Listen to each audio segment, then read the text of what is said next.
Egunon, buenos días y bueno, bienvenidos a esta sesión de Gastronomy Shapers. Bueno, en este formato, vamos a decir, híbrido, porque me estaréis escuchando un grupo de estudiantes en el auditorio del BCC y también un grupo de estudiantes online desde las casas o desde los ordenadores. Y bueno, pues bienvenidas a esta sesión. Como sabéis, bueno, pues de cara a este nuevo curso, ya desde el principio, desde los primeros días, pusimos en marcha una iniciativa con el nombre de Gastronomy Shapers, que quería dar como cobertura y representar pues, diferentes interacciones que íbamos a tener con profesionales de la gastronomía que son transformadores del sector, que han y están marcando pues, nuevas pautas y nuevos desarrollos al sector de la gastronomía, entendiendo la gastronomía en un sector amplio: cocina, vinos, sala, gestión, ciencia, innovación. Y bueno, ahí yo creo que desde el principio del curso estamos teniendo unas interacciones súper interesantes, ¿no? Y hoy tenemos, la verdad, que el privilegio de contar con Joan Roca. Joan prácticamente, yo diría que nos ha acompañado desde el momento cero de la creación de Basque Culinary Center, ¿no?, en estos 10 años. Y bueno, es presidente de nuestro Consejo Internacional, abandera, yo diría, una filosofía de hacer de la gastronomía de excelencia, de cuidar la tradición, la familia, la innovación, bueno, tantas cosas y tantos caminos que Joan, Jordi, Josep y Pitu han abierto y han marcado una influencia, yo diría y han condicionado e influenciado la evolución de la gastronomía, ¿no? Desde el Celler de Can Roca, desde la Masía, bueno, y desde múltiples proyectos que anualmente van desarrollando, ¿no? Y yo, sabiendo la complejidad y la dificultad de este momento, ¿no?, que yo creo que a nivel global, pero a nivel de Cataluña también, casi en cada territorio con sus peculiaridades, pero todos inmersos en una incertidumbre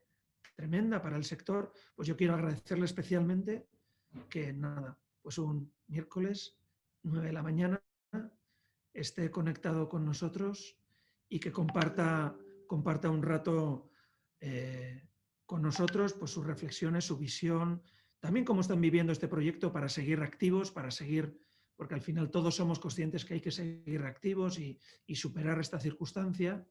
Entonces, Joan, me encantaría que encendieses la cámara y bueno, pues ya conectases con nosotros. De verdad que gracias. Y también Jorge Bretón, Jorge, que vas a moderar un poco la sesión, también si te incorporas, pues ya vamos transitando. Pero gracias, Ricasco, por estar con nosotros y compartir. Gracias. Un placer, un verdadero placer estar aquí. Me encantaría estar con vosotros, pero bueno, desde aquí, desde Girona, creo que de lo que se trata es de compartir y lo podemos hacer perfectamente. Ha sido un verdadero placer. Buenos días, Joan. Bueno, me sumo a los agradecimientos de José Mari. Como comentábamos al inicio de esta charla, el modelo híbrido en el que hay una parte de los participantes en un modelo online y nosotros tenemos aparte de un grupo en el auditorio para compartir juntos la charla. De nuevo agradecerte que puedas estar este día con nosotros aquí, porque para nosotros es muy interesante también vinculándolo con toda la formación que estamos dando, ¿no? Este concepto de webinars asociados a nuestras secuencias formativas. Y bueno, cuando quieras nos encantaría un poco escuchar tu charla, como nosotros comentábamos, vinculando esa parte, yo creo que esa síntesis tanto evolutiva como a nivel de empresa y creativa, obviamente con todos los escenarios que habéis vivido en el Celler de Can Roca, ¿no? Los 3 hermanos o la familia Roca, ¿no? Muy bien, pues vamos allá. Fijaros que el Celler de Can Roca es un restaurante, ante todo es un restaurante familiar que lleva ya una trayectoria de 34 años. El Celler de Can Roca abrió en el 86. Parece que fue ayer para nosotros, pero han pasado muchos años, varias crisis también que nos han curtido para afrontar las incertidumbres de este mundo tan complejo desde el punto de vista empresarial también, ¿no?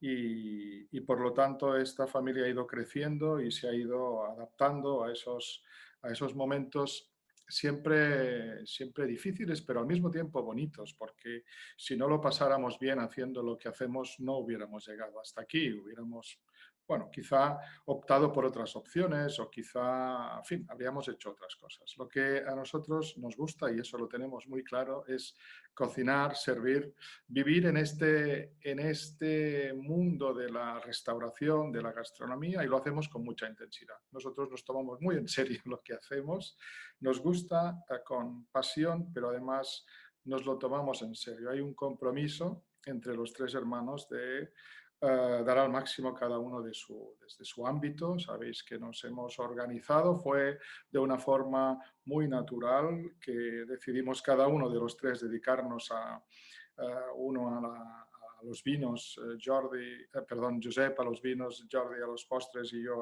a la cocina.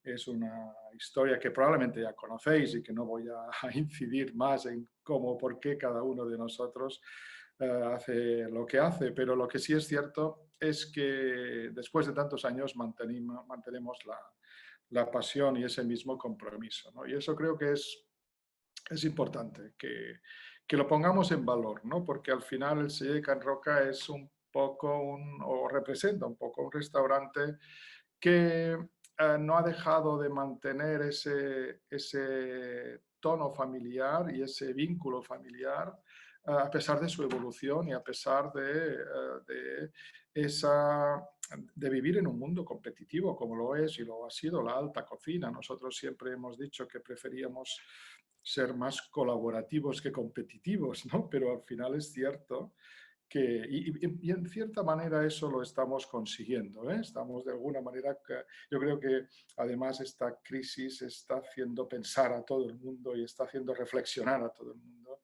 y eso va a ser algo positivo que vamos a sacar de todo esto, ¿no?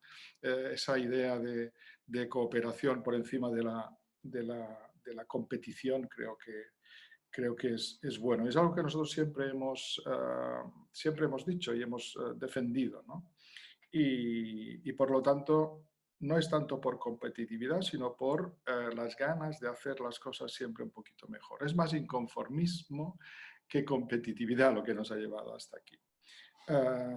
Y por lo tanto, como os decía, eso lo mantenemos y quizá el Celler de Can Roca represente un poco esto. Poder hacerlo, poder llegar a tener reconocimientos que nunca hubiéramos imaginado tener cuando todo esto empezó, sin dejar de mantener esas raíces, ese vínculo familiar, ese origen del que nunca nos hemos movido, ¿no? Ese barrio obrero de las afueras de una pequeña ciudad de Girona, donde nació todo, donde nuestros padres siguen con su restaurante, donde nosotros nacimos físicamente. De hecho, nacimos a 100 metros de donde está hoy el Celler de Can Roca, y el Celler de Can Roca está a 100 metros hacia el oeste de Can Roca, que es el restaurante de nuestros padres. Y es nuestro ámbito vital, ¿no? En el que seguimos, ¿no? Yo creo que esto también es un mensaje, ¿no? Es posible hacer lo que quieres hacer sin renunciar a tus orígenes y a tu tradición, porque obviamente es lo que va a sustentar una proyección culinaria con autenticidad. Lo más importante hoy y lo más importante en el futuro, creo que en el ámbito de la gastronomía, será la autenticidad, poder contar cosas que tengan que ver con contigo, con tu entorno, con tu tierra, con tu cultura, con tus tradiciones, poner en valor lo que tienes, lo que eres, es clave porque no se trata de ser el mejor del mundo, sino de ser auténtico en el mundo. Y esa es la clave, ¿no? Ser auténticos. Luego, lo de mejor del mundo o no, esto sabemos, y me lo habéis oído decir muchas veces, que es muy relativo. Yo siempre decía que el mejor restaurante del mundo no existe. Y lo decía cuando decían que éramos el mejor restaurante del mundo, es cuando más lo decíamos. No existe, ¿por qué? Porque cada uno tiene el suyo, es algo absolutamente subjetivo. Pero, por otra parte, también sabemos que es en fin, es algo que ha marcado en estos últimos años el mundo de la alta gastronomía o de la gastronomía en general.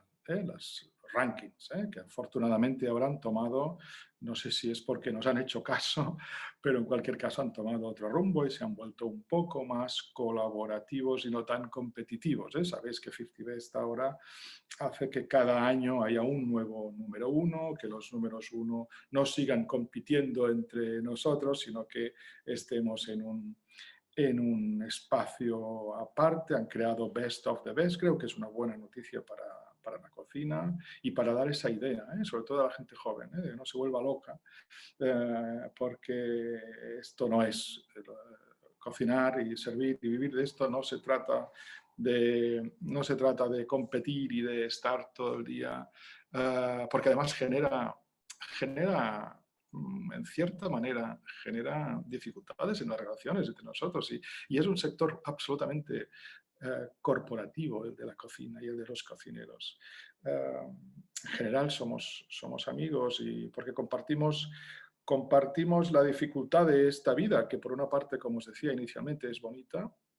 Es más bonita ahora que cuando empezó todo, era mucho más dura en horarios, en implicación, en renuncias. Ahora creo que es mejor e incluso socialmente está mejor visto y mejor valorado que hace 40 años cuando empezaba yo, por ejemplo, en el mundo de la cocina, pero aún así sigue siendo dura. Y esa dureza nos une, ¿no? Y hace que haya una forma muy sincera de colaboración que las grandes listas mundiales y las grandes competitividades hacía que a veces se resintiera, ¿no? Pero bien, en cualquier caso, y a lo que vamos, Celler de Can Roca. Es una casa que era nuestro sueño. Esta casa está en el barrio, está a 100 metros de donde nacimos, como os decía, y a 100 metros del restaurante de nuestros padres. Y jugábamos en este patio de esta casa, era de 7 hermanos que un día decidieron venderla y nosotros no teníamos dinero en el año 93. Los créditos bancarios iban al 17%, no teníamos dinero, pero queríamos comprarla porque queríamos hacer aquí el restaurante de nuestros sueños. Y lo hicimos, nos liamos la manta a la cabeza, empecemos a dar bodas, banquetes para poder pagarlas. Estuvimos 12 años todavía dando bodas en esa casa y estando en el restaurante donde lo creamos, al lado de nuestros padres inicialmente. Allí estuvo 20 años y ahora ya hace 14 que estamos aquí. Pero es una historia yo creo que necesaria de contar, ¿no? En un momento en que, sobre todo, y lo entiendo, los jóvenes tenéis prisa y queréis hacer las cosas rápido y queréis que todo pase.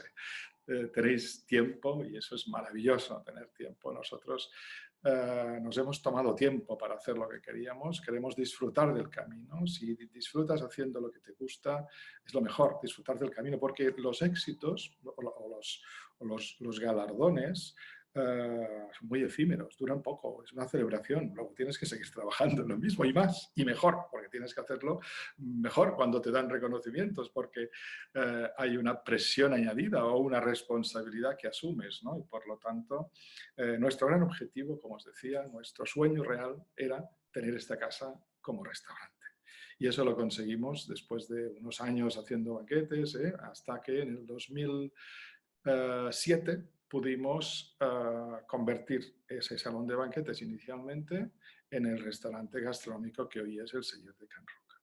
Y a partir de aquí comienza una nueva etapa, 2007, en 2009 llega la tercera estrella Michelin y los años sucesivos, 2013 y 2015, el número 1 en el mundo y bueno, todo esto de alguna manera hace que la repercusión o el conocimiento de la casa y de nuestro trabajo pues salga de las fronteras en las que antes estaba un poco más cerrada, ¿no? La primera etapa, ¿no? más local y después ya llega una etapa mucho más internacional que hace que el Selle Can Roca tome una nueva dimensión. Este es nuestro barrio. Un poco para poneros en contexto, como todo esto que os decía de los 100 metros, aquí donde vive Jordi, bueno, vivía, ahora se ha mudado, pero hasta hace muy poco estaba aquí Jordi. Aquí nacimos nosotros, donde vivió Jordi una temporada, yo encima del Selle. El Selle Can Roca está un poquito más arriba, la Masía es el espacio de creatividad y más de está justo delante del restaurante, es las casas donde están los stagiaires. Bueno, este es nuestro pequeño mundo, nuestro barrio, aquí nacimos, aquí hemos crecido, aquí hemos hecho realidad nuestro sueño y aquí seguimos y seguiremos, porque hemos conseguido que los gourmets de todo el mundo vengan aquí. No hemos tenido que ir nosotros a otros lugares, sino mantener, como os decía en el inicio, los orígenes donde comenzaron. Bueno, esto es una frase que nos gusta, ¿no? Y que de alguna manera resume lo que os estaba intentando decir hasta ahora, ¿no? Si quieres ir rápido, ve solo. Pero si quieres llegar lejos, acompáñate. Y yo creo que llegar lejos es disfrutar del camino y acompáñate.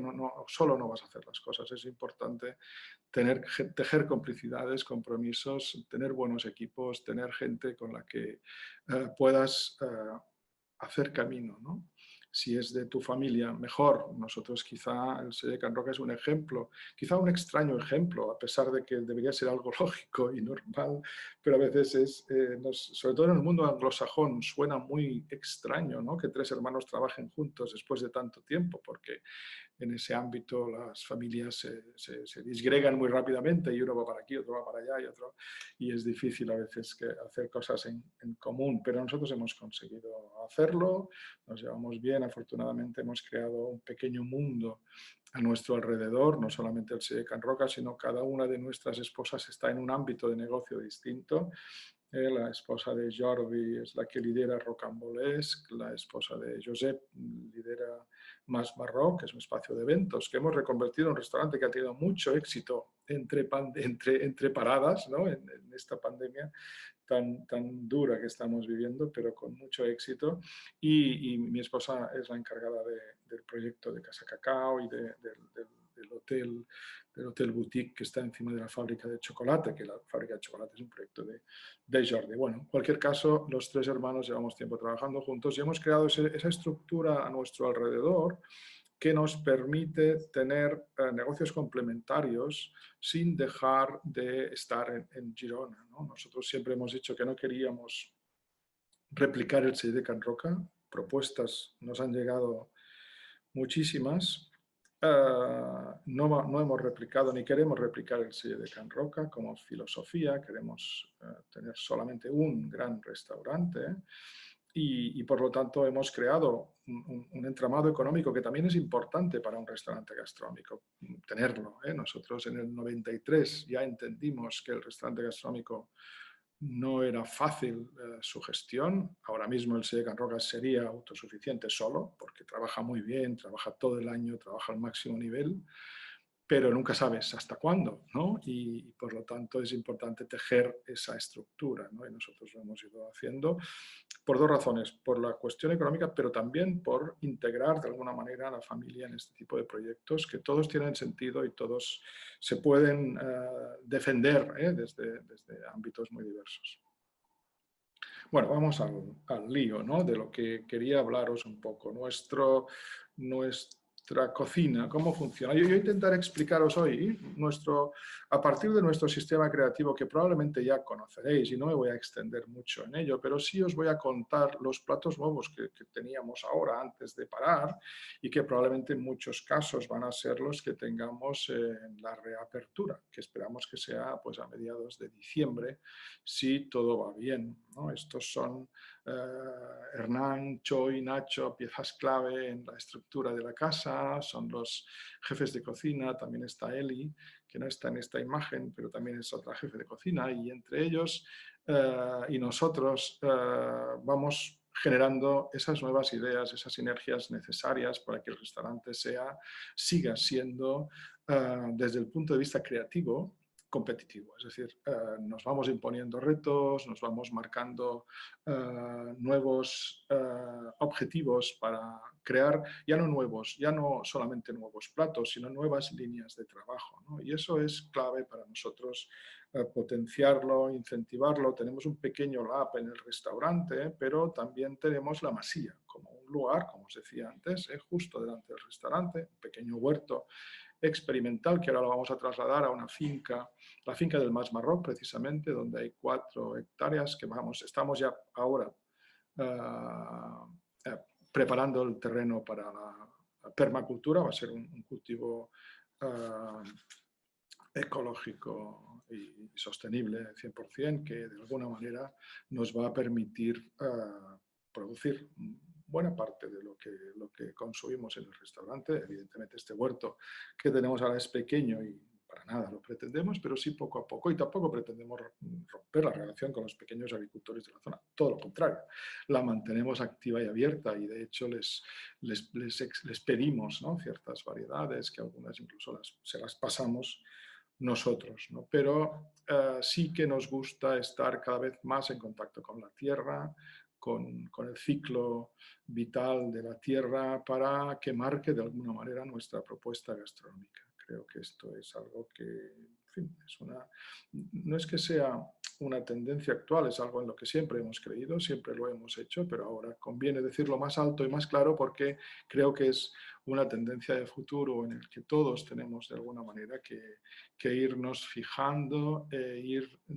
direccionando nuestra energía, ¿no?, hacia esa relación con la tierra, con el pequeño productor, que hasta ahora quizá no habíamos intensificado tanto, ¿no? La masía, como os decía, es un viaje exactamente creativo, transversal, y con los pies en el suelo, porque el suelo es esa mirada, a la que me refería antes.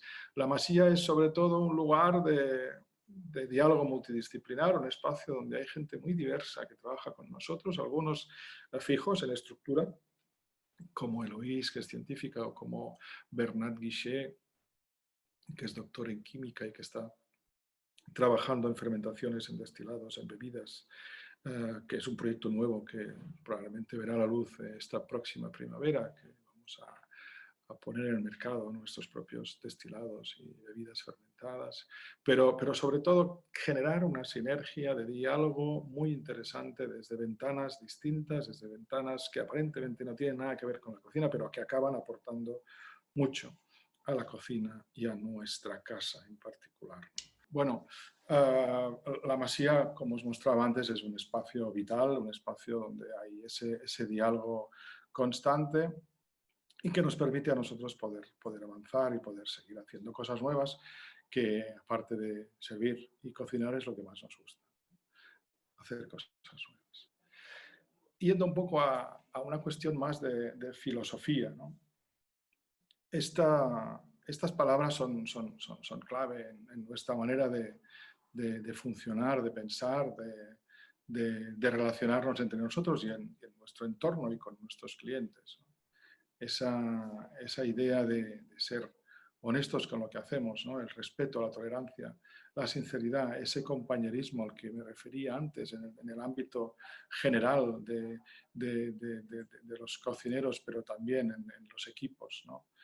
Las ganas de seguir haciendo las cosas mejor, la superación, la responsabilidad social, solidaridad, todo eso que tiene que ver con lo que está alrededor.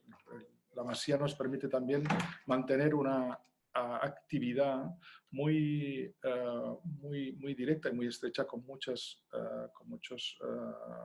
proyectos de responsabilidad social, desde ser embajadores de buena voluntad de la ONU a nivel internacional, pero también cosas muy concretas en el barrio en el que estamos, ¿no?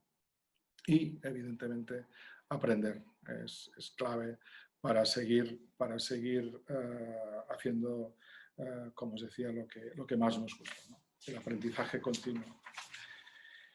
Y aquí ya vamos a esa idea de la que os hablaba, de ese universo creativo, que va a servirnos para contaros en qué estamos ahora, qué es lo que estamos haciendo. Todo se enmarca en esos conceptos que nos han acompañado desde que, en fin, hicimos un poco nuestra propia estructura, ¿no? Llega un momento en que esto lo hicimos en el 2012, 2013, cuando publicamos el último libro, que ahora estamos precisamente recopilándolo, uno nuevo, ¿no? Desde el 13 hasta ahora, pero este libro nos sirvió para ordenar lo que hacíamos y nos permitió crear esa línea de conceptos creativos que de alguna manera explican nuestra cocina. Y lo hacen, y lo voy a hacer con ejemplos, no tanto con estos vídeos que también ayudan a entender qué queremos decir cuando hablamos de, por ejemplo, tradición, ¿no? La tradición que todos tenemos cerca y que cada uno de nosotros, vengamos de donde vengamos, está muy bien poner atención en esos platos tradicionales que son el origen muchas veces de platos geniales que tienen esa conexión emocional con la gente de nuestro entorno que los come, y también con la gente que nos visita, que quiere saber dónde va, quiere saber qué se come, dónde, ¿no? Cuál es la tradición gastronómica de esta zona. Nosotros también ese reto también lo asumimos y lo incorporamos en nuestro menú. Así que la tradición es una fuente inagotable de ideas. Veíais antes un arroz de butifarra negra en chorizos que los pescadores en estos meses de invierno, las zonas de bajo del alto toman para desayunar. Con esa idea, ese carpaccio, ese arroz de butifarra negra y erizos, nos ha inspirado esta galleta de arroz. Esto lo servíamos justo antes de cerrar en esta última etapa, en octubre. Servíamos esta galleta de arroz con butifarra negra y erizos, ¿no?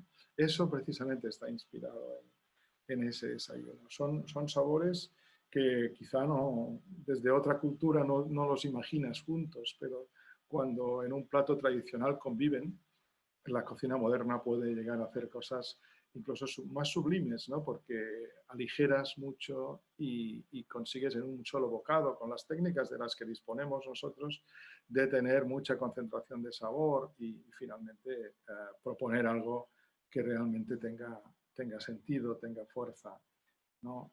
Otro concepto y otra forma de inspiración es la memoria Nuestro propia, verdadero ¿no? pasado se oculta fuera de los límites de la inteligencia, tus recuerdos de en un infancia, que insospechado algunos objeto están material, relacionados con la tradición, en la sensación que ese pero no objeto todos, material ¿no? nos Porque tú despierta. puedes haber viajado Que y nos haber encontremos con ese tenido, objeto antes de incluso que nos llegue la muerte, hay muchos colegas o que no míos lo encontremos que nunca. tienen memoria de Depende infancia de del azar. diferentes lugares del mundo que han vivido sus familias, con lo cual eso enriquece mucho y es una fuente también muy interesante para poder crear platos nuevos que tengan sentido y que en este caso hablen de ti, ¿no? Si en la tradición hablan de tu forma, estos hablan más de un punto de vista más introspectivo, que también es muy interesante para la cocina, ¿no? Para esa cocina que hacemos hoy desde la libertad, ¿no?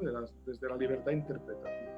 Por eso es importante tener abierta la mente y de vez en cuando recurrir a la memoria, recurrir a la tradición como forma para crear, para pensar platos nuevos, ¿no? Este vídeo habla de la relación con la memoria y esas burlas de alguna manera también hablan del azar, ¿no? De que a veces alguien en una mesa come algo que le transporta a un lugar y a un momento determinado de su vida, y eso es un poco el azar.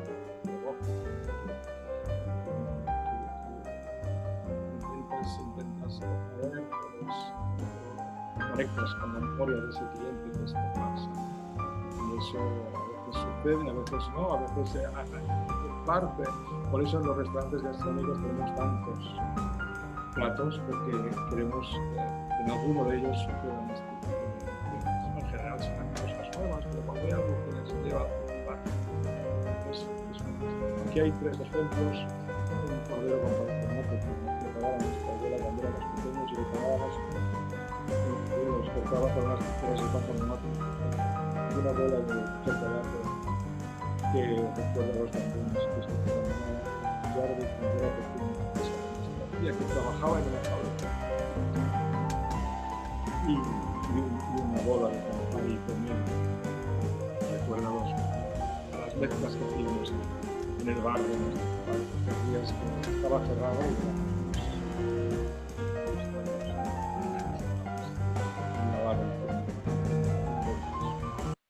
bueno, un buen ejemplo de esta idea es el petricor. Petricor es el aroma de la tierra mojada. Es ese aroma que se desprende en un bosque, en un campo, en un prado cuando acaba de llover y lo sintetizábamos destilando tierra con un rotovapor.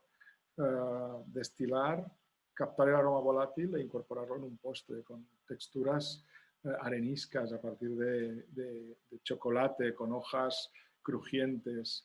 En este caso es un postre que evoca el otoño, lo teníamos ahora, y sobre todo la tierra, es pura memoria. Y ese sí que llega a todos, ¿no? Porque todos, ese es de los elementos es un sabor que lo tenemos referenciado como un aroma, pero que está presente en la memoria de todo el mundo de alguna forma, ¿no? Y con ese sí llegábamos al corazón muchas veces y era bonito verlo, ¿no? Y ver cómo la gente no esperaba encontrar con un sabor a tierra húmeda en un plato, en un postre. Otra fuente de inspiración son los libros como algo que de vez en cuando recurrimos a ellos y encontramos también muchísima inspiración.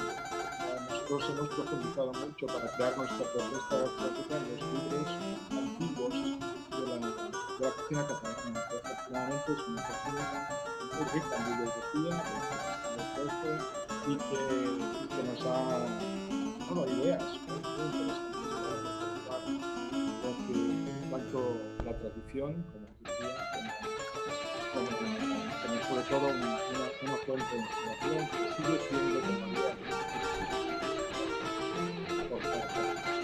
cosas nuevas. En cualquier caso, es una mirada a los libros de aquí inicialmente, pero también a los libros de otras culturas. Esto es un pitivier de pichón.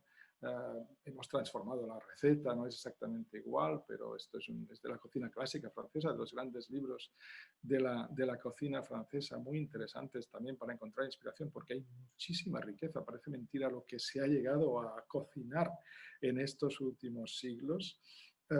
Y que sigue vigente, ¿no? Como idea, incluso como técnica, ¿no? Cocinar una pechuga de pichón envuelta en este caso es un pan de brioche que fermenta mientras se regenera el pichón que ha sido cocinado a baja temperatura previamente y acaba teniendo un envoltorio genial que preserva su humedad y, en fin, acaba siendo un plato vigente, pero inspirado en una forma de cocinar las pechugas de las aves que es de principios del 20, ¿no? La innovación es también una forma de inspiración. Nosotros hemos sido, como os decía, muy inconformistas y hemos podido incluso dialogar con la industria de la tecnología para encontrar sinergias y encontrar respuestas y encontrar a veces pequeños inventos o grandes inventos que nos han permitido hacer las cosas de una forma distinta y luego los hemos compartido evidentemente. Tanto los termostatos de inmersión térmica desde el año 97 que empezamos a usarlos en cocina y que ahora se usan muchísimo para cocinar a baja temperatura. Hornos que hemos intervenido para que sea muy regular la temperatura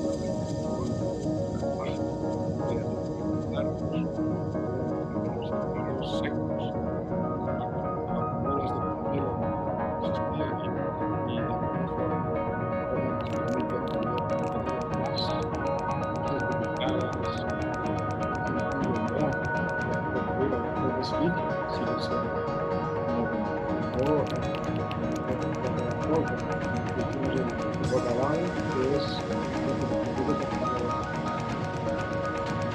productos como la tierra,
el humo el humo que genera esta pipa con diferentes serrín, diferentes maderas, tener el control del humo, colocarlo en campanas, en bolas de caramelo, en fin, esto también forma parte de este inconformismo que nos hace encontrar soluciones en aparatos que antiguamente no se usaban en cocina. Un ejemplo de lo que aporta la innovación es este tempeto que se hace a partir de un tempe en fin, típico de Indonesia, donde se hace con alubias de soja, y nosotros empezamos a hacerlo con alubias de Santa Pau, alubias del Ganchet, alubias locales. La misma receta es una fermentación de estas alubias, que es tal como se hace allí, con nuestras alubias, pero luego lo que empezamos a hacer es cocinarlo. Una vez hecha la transformación, que podíamos consumirlo como se hace allí directamente, lo que hicimos fue cocinarlo durante semanas y tener un pardeamiento enzimático muy interesante que hace que el sabor cambie, sea distinto, sea más potente, tenga diferentes intensidades en función del tiempo que está sometido a la cocción, a 50 grados, durante días o incluso semanas, ¿no? Y, en fin, el plato finalmente era unas alubias, ¿no?, fermentadas con todo este proceso complejo, con sepia, con calamar, estaba muy bueno y parte de esa idea, ¿no? El paisaje como fuente de inspiración, el reconocimiento del entorno. Creo que conocéis a Évariste, que ha estado también en contacto con vosotros. Évariste nos da la oportunidad de conocer el entorno mucho mejor y de saber que tenemos a nuestra disposición plantas, hierbas, tallos, raíces, flores que no sabíamos que estaban ahí, y que a raíz de ese conocimiento que tenemos ahora las podemos usar y las podemos incorporar en nuestra cocina.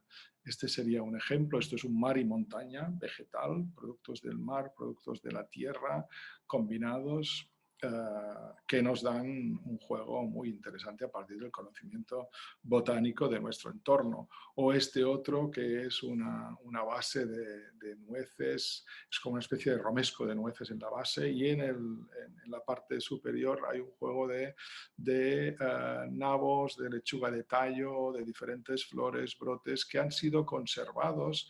Incluso hay flores de capuchina o frutos de capuchina, moreras, cosas que habitualmente, mostazas silvestre, que habitualmente no usamos y que nosotros, por un proceso de encurtido, de conservación, en salmueras, los hacemos comestibles y son además muy interesantes gustativamente hablando, y los incorporamos en esa mirada de la primavera con productos que han salido con el fruto y con la flor incorporados, el fruto tratado de alguna forma, encurtido y transformado en algo comestible y como os decía, muy, muy interesante. Bueno, esto sería una manera de incorporar el paisaje en nuestros platos. El humor está presente siempre que hacemos cosas intentamos divertirnos. Esto fue un juego que proponía Jordi.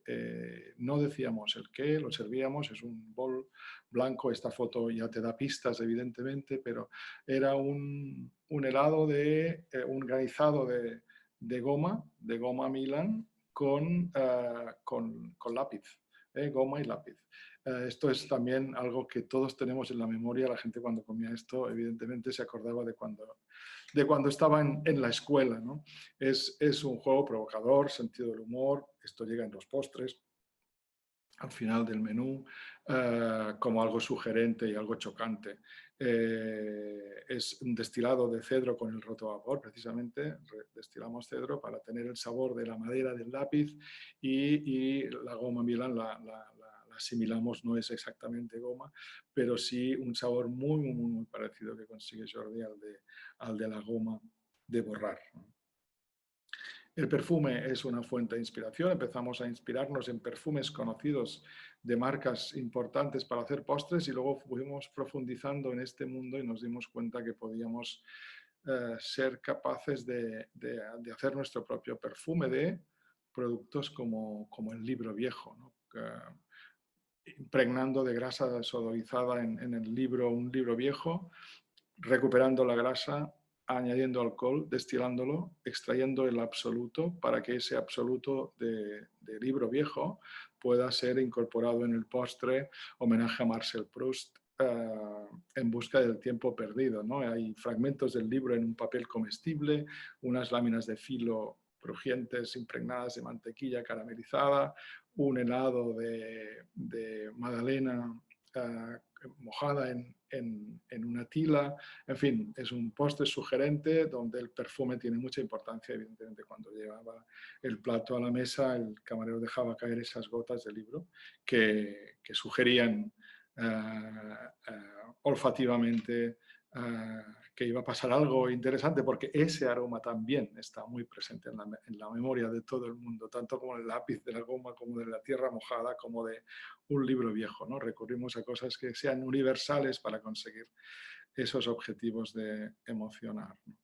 El cromatismo también es importante, a veces recurrimos a él para composiciones como esta. Esto es una raya cocinada entera con la espina, con la piel, la limpiamos en sala, queda muy buena en un horno de vapor con presión que hemos incorporado recientemente en nuestras técnicas de cocción, y lo servimos con elementos que tienen que ver con el tema cromático, pero que al final funcionan muy bien gustativamente. Se inspiró en la mimosa esta raya, en el color de la mimosa, y incorporaba desde botarga, mostaza salvaje, unos fideos hechos con pimiento amarillo, con rocoto amarillo, unos shots de mostaza, en fin, un juego cromático interesante también desde el punto de vista sápido.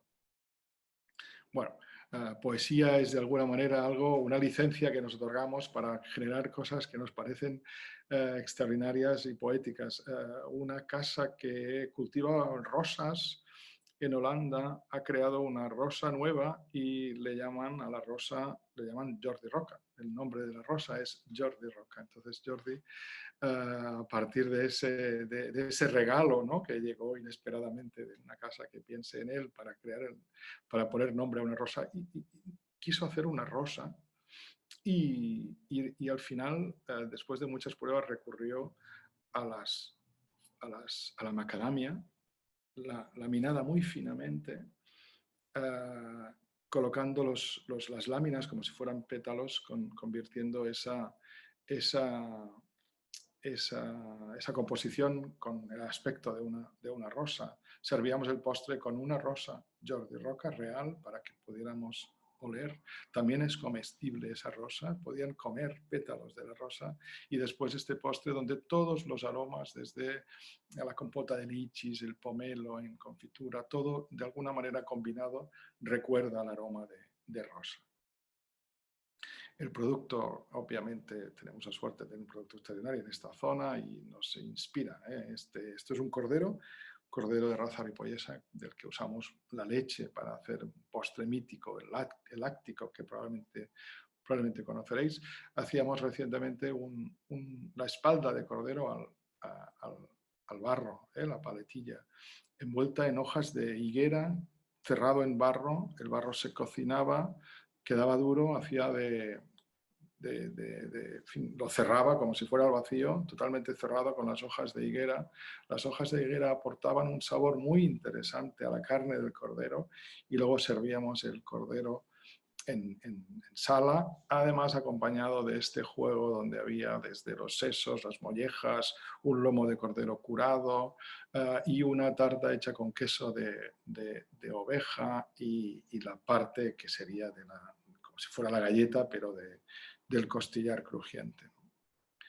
Esto también está inspirado en el producto. En este caso es un cangrejo azul, un cangrejo que es una especie invasora en los deltas tanto del Ebro como del Ter, que está transformando la fauna, está modificando los ecosistemas, y estamos intentando buscar formas de comerlo, de proponer recetas para que la gente los consuma. No está en el recetario tradicional catalán, así que es una especie que se está proliferando mucho, y nosotros lo hemos cocinado de varias maneras. Esta es muy interesante. Esto es un soufflé de patata, donde el soufflé no tiene clara, es la propia patata la que emulsionaba, coge ese aire y y en el horno adquiere un volumen parecido a la de un soufflé clásico.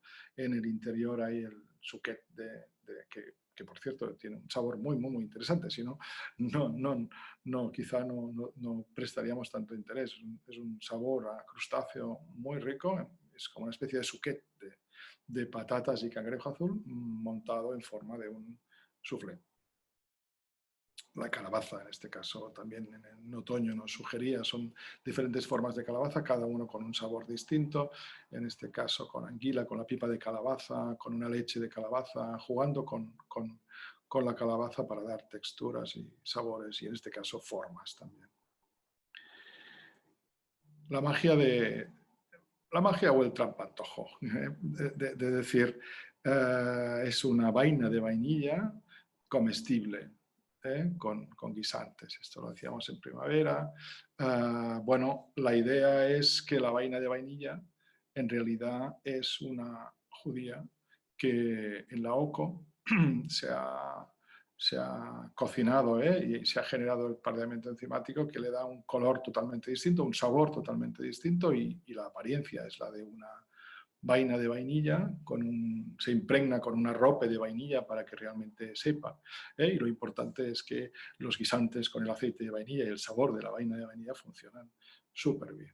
Así que jugamos un poco esa idea de provocar y crear cosas distintas, relacionadas, pero la idea sale a partir de ese juego de magia. El vino, sabéis perfectamente, si conocéis el sello de Can Roca, que es algo clave, la figura de Pitu es clave en nuestra estructura creativa y muchos platos tienen también que ver con los aromas del vino. Esto es algo que se empezó a hacer en casa, no es nuevo, evidentemente. El gran Alain Sanderens lo hacía en Lucas Carton en París hace muchos años, crear un plato a partir de un vino, pero nosotros es verdad que le hemos dado mucho juego, mucha diversidad y siempre en nuestra propuesta gastronómica hay platos donde los aromas del vino nos dan las pistas para encontrar esos productos que van a combinar bien entre sí. Hay que pensar en las proporciones, hay que pensar en el producto principal, hay que pensar en el juego, pero evidentemente los aromas están allí y de alguna manera conseguimos un maridaje que también lo puede ser en el sentido inverso, cuando un plato está creado y tú lo que haces es buscar un vino que le vaya bien. También esto dicen que pasa y seguramente mucho más. Pero bueno, es algo clave. Este es un bonito ejemplo, una berenjena a la brasa con un vino que se hizo en Campmany, en una zona que sufrió terribles incendios y que las viñas que sobrevivieron se impregnaron de un ligero tono ahumado que transfiere el vino. Así que ese vino, con esas notas de humo, de un incendio, de una desgracia, hicieron un producto excepcional que a nosotros nos viene muy bien para maridar con una berenjena a la brasa, una berenjena escalivada con diferentes texturas. Este sería un ejemplo de algo que está ahora muy vigente, que es el productos del entorno, compromiso con el pequeño productor, estirar a la tierra. Ese plato es muy ajustado, precisamente también trabajo al coach, calentados, tratamos de conectarlos para reproducir un plato.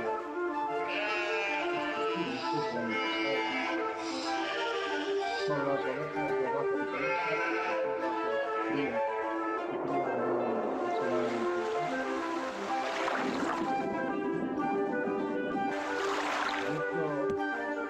orgánico que usamos cada vez más para hacer estas presentaciones, los casotes, eso puede llegar a hacer que seamos capaces de el calzot descargado,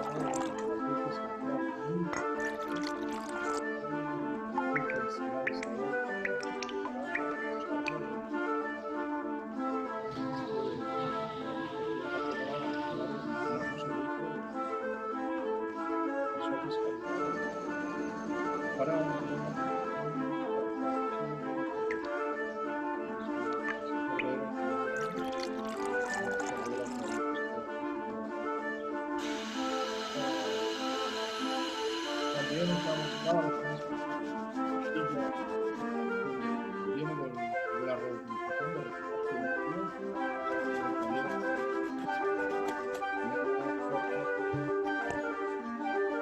convierte vasos, platos, en el agua que vuelve a ser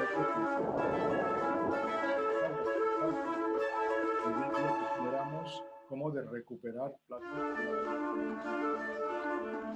pequeños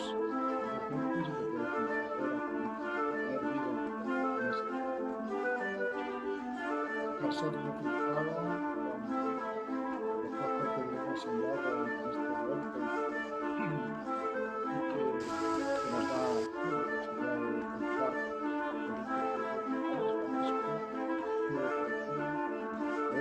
tradicionales, y el aroma de un incienso que hacemos con el calzot liofilizado que perfuma la mesa. En definitiva, este sería un ejemplo de la línea en lo que estamos trabajando últimamente. Libertad, que nos ha permitido aprender en estos viajes que hemos hecho estos últimos años,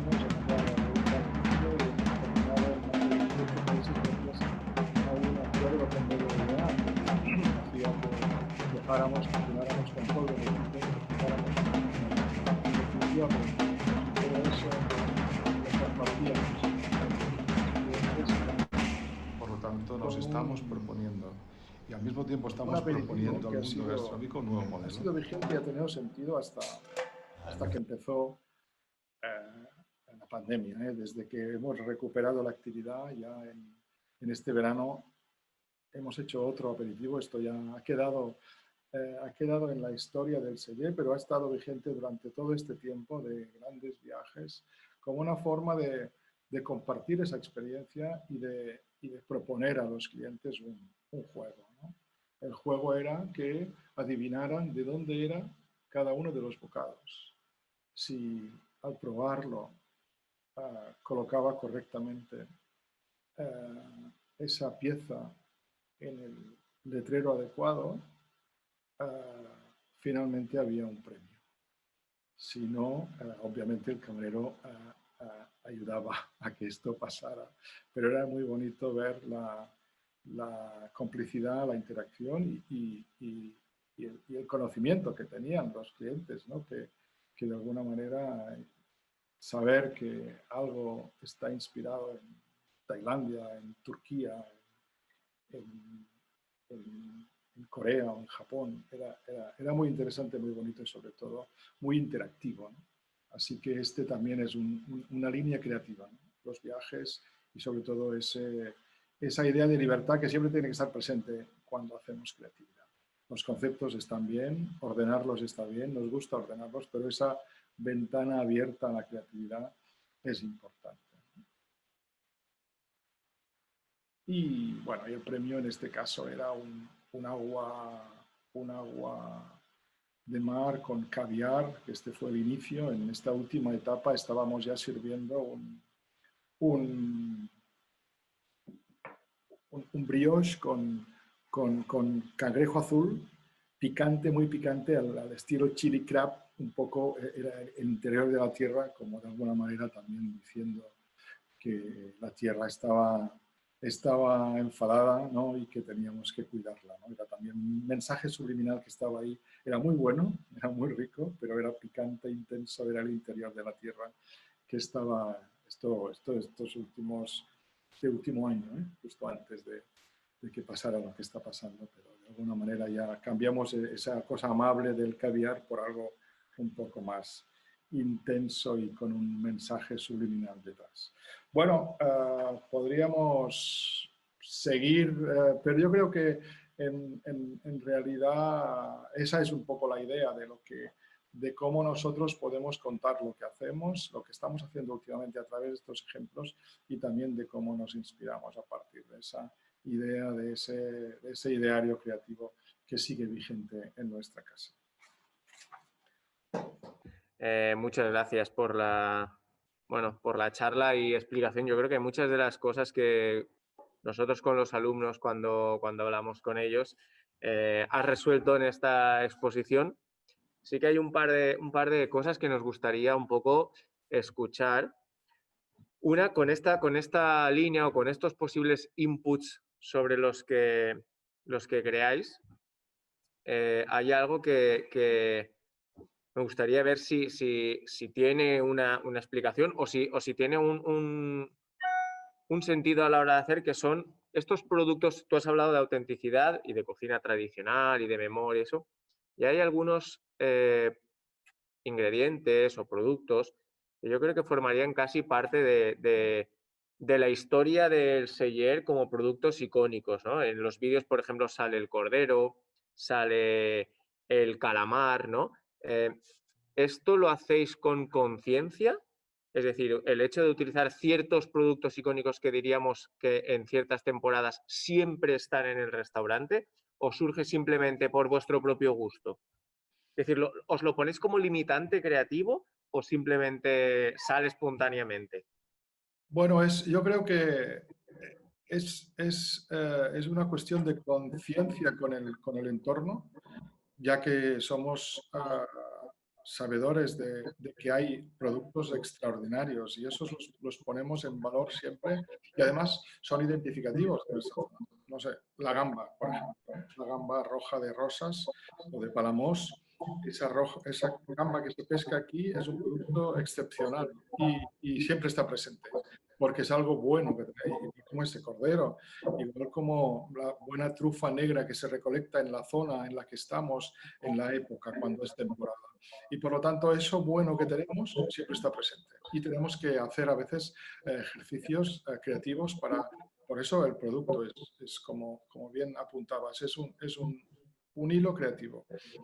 Tener productos excepcionales en tu zona, de alguna manera, te hace ser ingenioso para que cada año puedas proponer con ese mismo producto algo nuevo, ¿no? Y eso no es fácil, pero sí es bonito tenerlo como reto. Y dentro de esa idea, porque algunos de esos productos van linkados a la temporada. O sea, ¿trabajáis la ideación de este plato pensando en memoria gustativa o los trabajáis justo cuando es temporada para poder tener el producto? Muchas veces trabajamos de un año para otro. Fíjate que a veces hay productos muy, muy cortos, los guisantes. Los trabajamos durante un año. Cuando se acaba el guisante, quizá coincide que este plato solo ha estado una semana porque se han terminado los del entorno. Entonces, lo guardamos para el próximo año. Muchos platos de producto de temporada se desarrollan un año y se ponen en marcha, se ponen en práctica el año siguiente. Esto nos pasa bastante a menudo y es lógico que sea así porque el proceso a veces es largo, no siempre, y cada vez es más difícil para nosotros tener un plato cerrado, ¿no? Cerrado quiere decir que nos guste a todos, ¿no? Que nos guste a los que estamos en el equipo creativo, a Jordi, a Pitu, que todos lo veamos. Entonces, eso hace que sea eso complejo y que a veces tiene su tiempo y ese tiempo a veces hace que ese producto ya no esté vigente y tengamos que esperar al próximo año. Genial.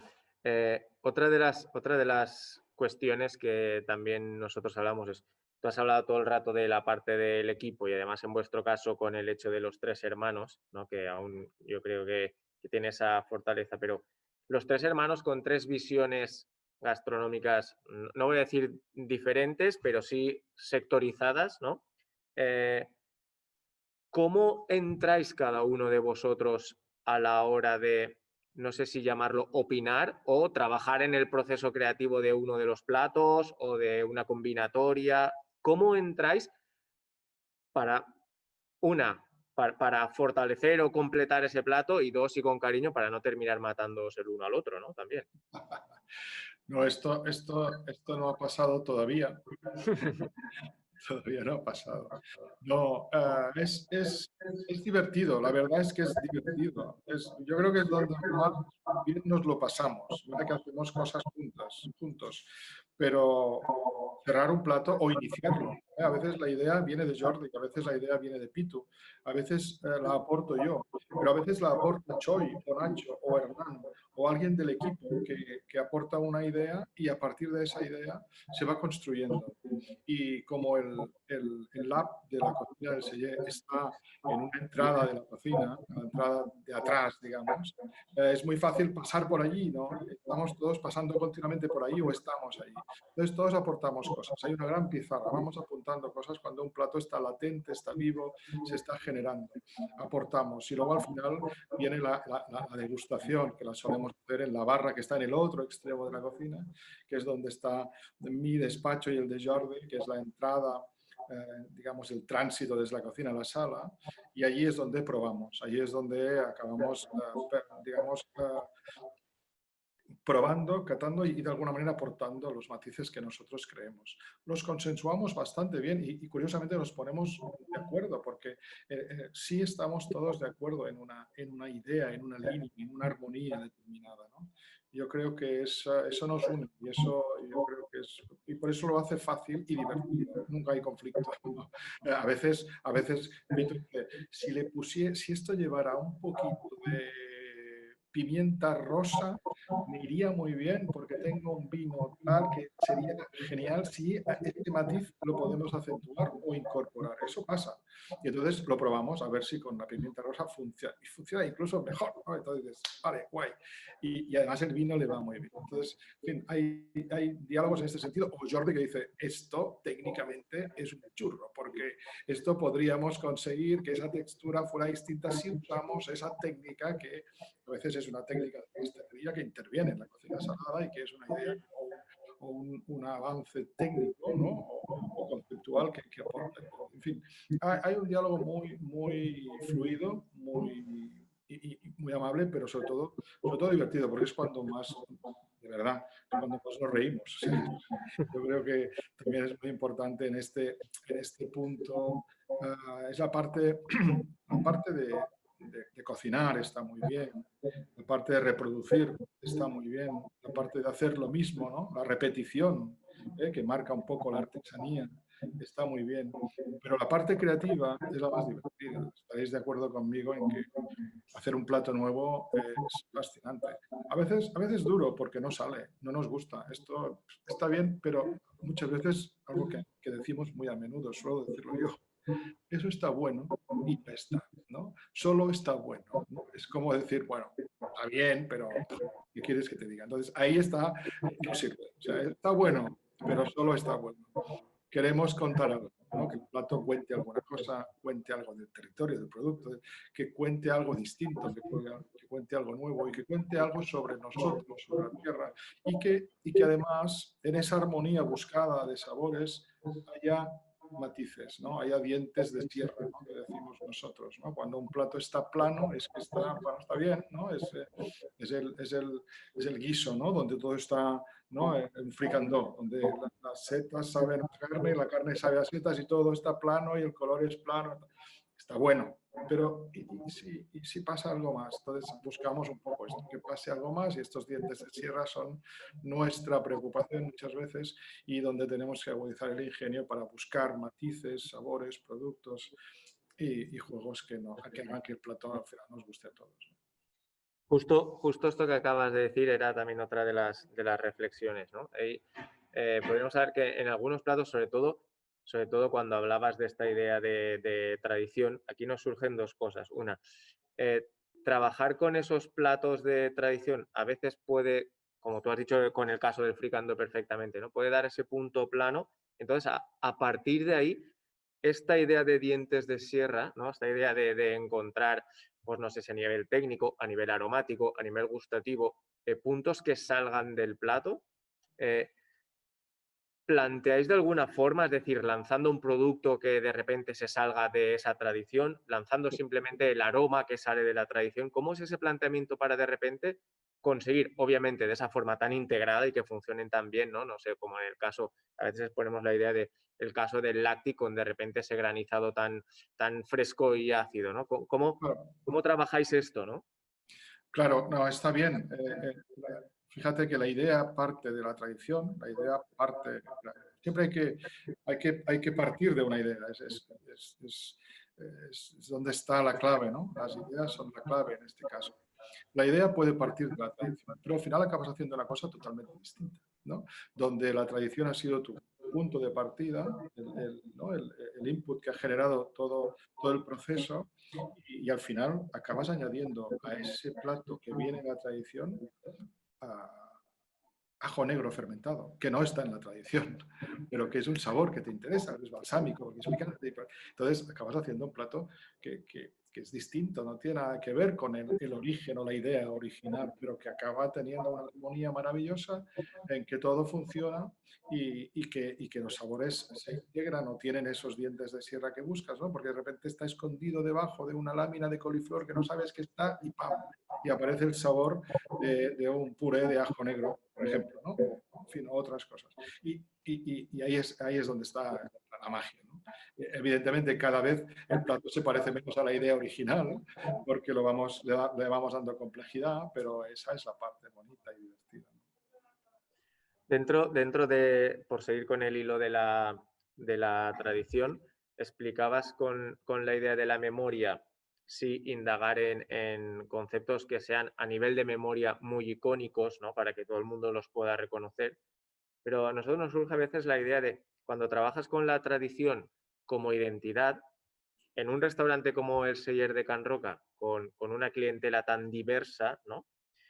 No puede llegar a pasar, o cómo solucionar para que no pase, el hecho de que si el plato se basa en la tradición, el cliente no tenga esa raíz para entenderlo, pero que además si el cliente tiene la raíz como para entender la tradición, entre comillas, le moleste la distorsión de la no tradición, ¿no? Que al final puede llegar a ser un plato que querías que tuviese un sentido de respeto tradicional y llega a no ser entendido por ninguno de las dos tipologías de cliente, ¿no?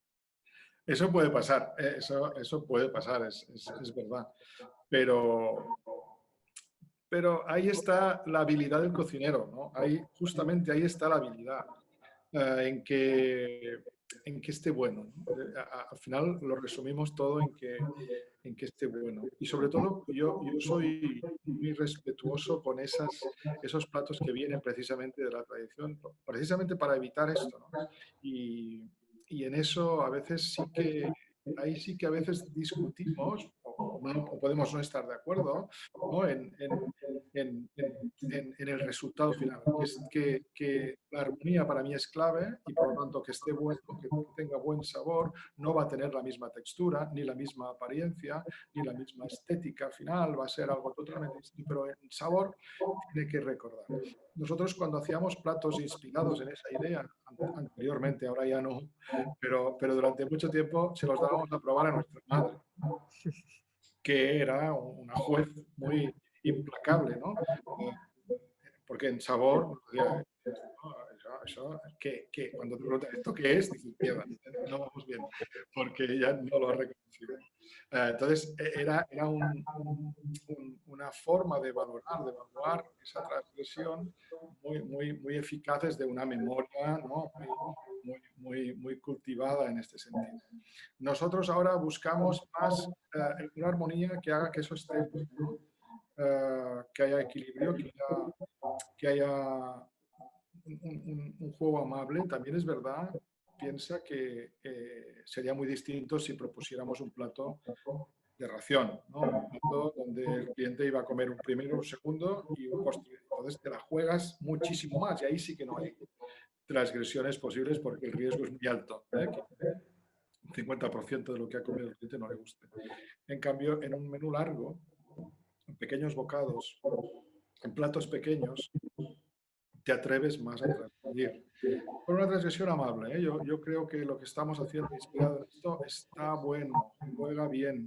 El cliente puede parecerle mejor o menor, esto estará siempre ahí, el cliente siempre, solo faltaría, opina, pero generalmente suele gustar, incluso muchas veces los platos que más gustan a la gente local son esos en los que ha reconocido algo suyo, ¿no? Y es bonito luego cuando la gente se va y te dice, me he emocionado con este, te cuenta los platos y suelen ser platos que tienen que ver con la memoria colectiva, con la tradición, muchas veces.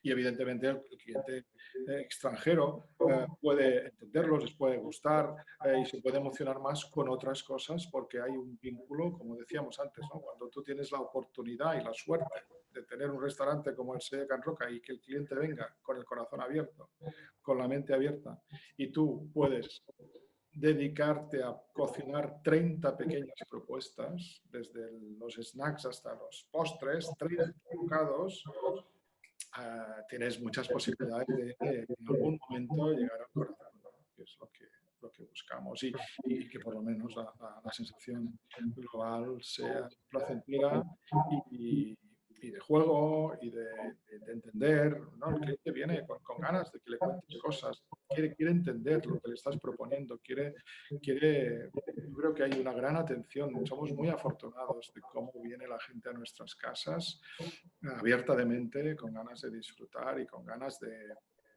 entender dónde está. Cuando es gente viajera, gente que viene de otros lugares, entender Girona. Es increíble también ver cómo la gente antes de llegar al restaurante lee, ve vídeos, ve documentales, viene informadísima. Es maravilloso. Nunca nos hubiéramos imaginado que gente que viene de Estados Unidos sepa tanto de nosotros como nuestros vecinos. Y es la primera vez que vienen, ¿no? Y es porque antes de venir se han preparado. Es como cuando te vas a París, miras dónde vas a ir y saber algo más de los lugares a los que vas a visitar.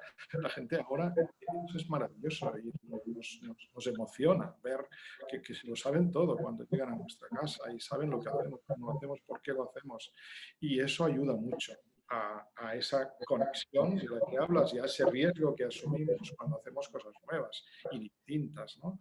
Para un cliente que afortunadamente quiere también participar de eso que estás haciendo.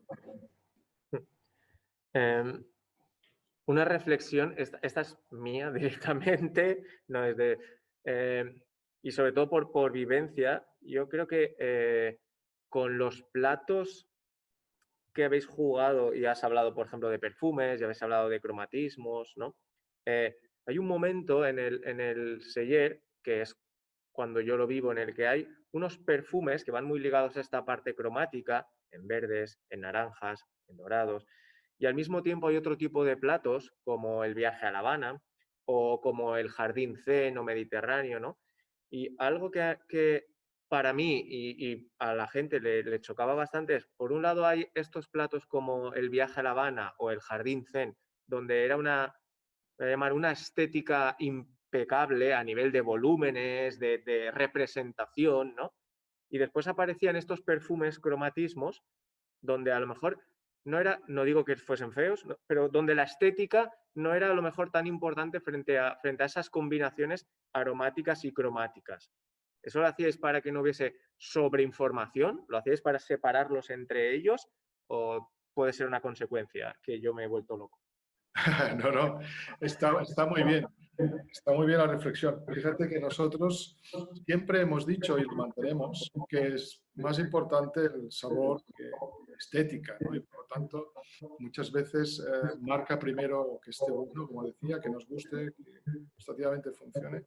Y a veces la estética hace que alargues el tiempo de preparación, de emplatado, de presentación, se enfríe ¿no? y de alguna manera haces que la estética tenga una importancia excesiva y hace que pierdas la calidad en lo que quieres explicar en el plato, por la temperatura, porque la textura, porque hay una modificación. Entonces, hay platos que permiten el juego estético, en eso Jordi es que es un maestro. Además, la ventaja de la pastelería, que en general, ser fría, tiene más juego y más posibilidad de trabajar el aspecto estético, y en cocina quizá la tenemos menos, porque tenemos que estar muy pendientes de la temperatura y de ciertos elementos que son importantísimos a nivel de sabor, ¿no?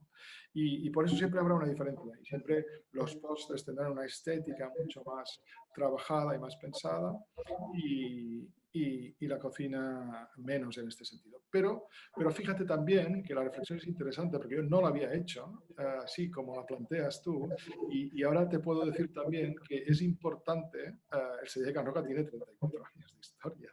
Entonces, esa historia y esos tiempos vividos y nuestras maneras de entender la cocina en cada una de las etapas, fíjate que son 3 décadas, ¿no? Es mucho tiempo en la que hemos ido viendo nosotros mismos nuestra cocina y la cocina que nos envuelve y la cocina que queremos hacer de maneras diferentes. Son etapas, ¿no? Y probablemente si analizáramos esto encontraríamos una etapa mucho más centrado en, ¿no? en la estética probablemente también, y otra donde la estética no era tan, y por ahí estábamos mucho más pendientes del sabor y de una estética más desenfadada, incluso canalla en algunos casos, ¿no? El viaje a La Habana es un postre canalla absolutamente, ¿no? Un cigarro en un cenicero con ceniza, que no es ceniza, pero lo parece, ¿no? Este granizado de lápiz y goma, ¿no? Hay cosas muy canallas, pero el gol de Messi era un postre canalla absolutamente, y friki y todo lo que quieras.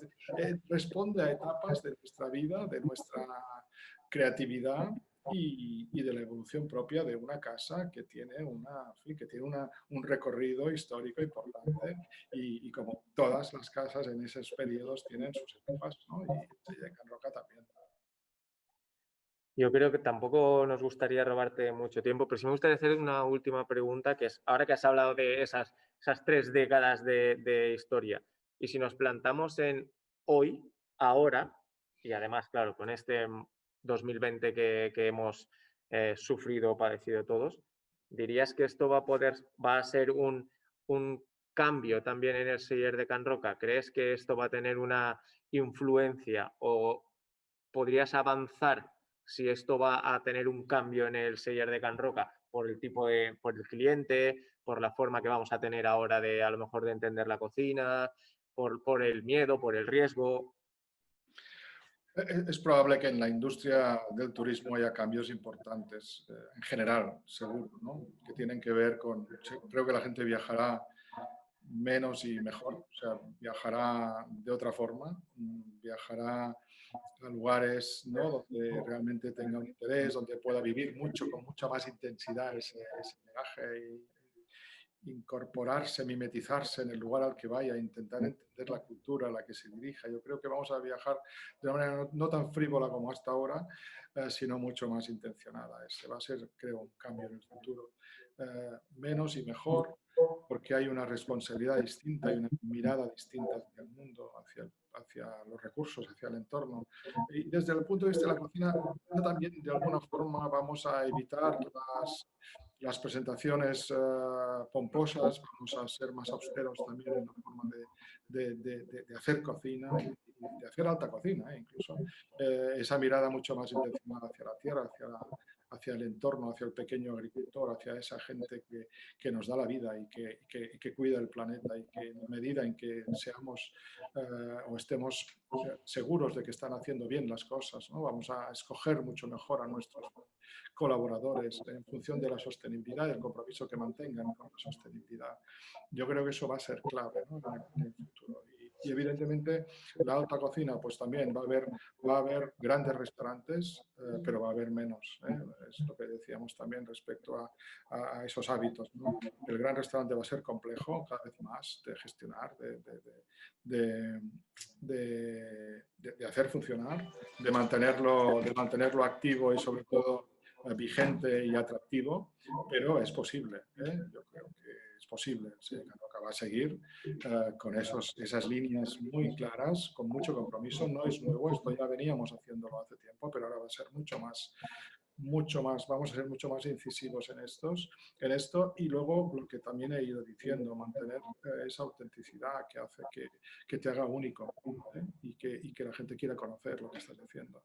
Va a haber restaurantes, grandes restaurantes en el mundo, por supuesto, pero no va a haber muchos porque va a ser difícil. Y luego va a haber muchas fórmulas muy distintas y muy diversas, donde todo el mundo puede tener su papel y su lugar, ¿no?, en el mundo de la gastronomía. Yo creo que es un buen momento para la juventud, para que vea las oportunidades, replantee un poco a partir de esas grandes reflexiones que ha hecho todo el planeta, la sociedad, respecto al futuro. Y hay muchísimas cosas por hacer, muchos proyectos por abrir, por poner en marcha, en clave de sostenibilidad, en clave de compromiso, en clave de solidaridad, en clave de honestidad y en clave sobre todo de quizá también de especialización, ¿no?, de buscar algo que puedas hacer bien, defenderlo. Yo creo que también viene una etapa bonita, es decir, yo creo que una vez se provoque un repunte, que esto va a venir el próximo verano, un repunte importante de la economía y un repunte importante del mundo del turismo, de la gastronomía, con los matices que prevemos, que no sabemos si se van a dar como pensamos, pero que es probable, y que por lo tanto va a haber un repunte y va a haber una vuelta a la actividad y va a haber una vuelta al interés por la gastronomía, y por lo tanto los jóvenes que estáis aquí, tener claro que el futuro es bonito, el futuro es maravilloso, y lo más importante ahora es que aprendáis, que os formáis. Yo creo que estáis en un lugar adecuado. Basque Culinary Center es la mejor universidad de cocina que existe en el mundo, y por lo tanto aprovechar muy bien vuestra estancia aquí, aprovechar a vuestros profesores, aprovechar todo el conocimiento que entre todos estamos compartiendo para poder con esto generar una buena base para enfrentaros a un futuro. No va a ser fácil, seguro, pero puede ser muy bonito y muy ilusionante.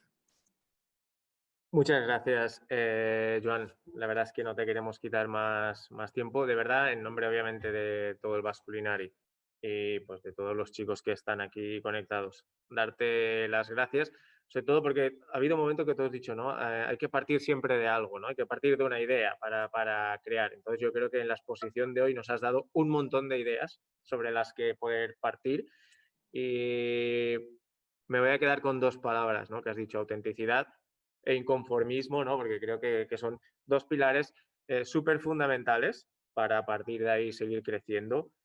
Y de verdad, muchas gracias. Sé que esto es como online y a lo mejor no sé si es como muy típico online, pero bueno, sí que nos gustaría darte un aplauso por agradecerte un poco. Muchas gracias. Muchas gracias. Nos vemos. Espero que nos veamos pronto, de una forma más directa, más real. Exacto. De verdad, muchas gracias, Joan. Una abraçada. Adeu. Fins la propera. Adeu.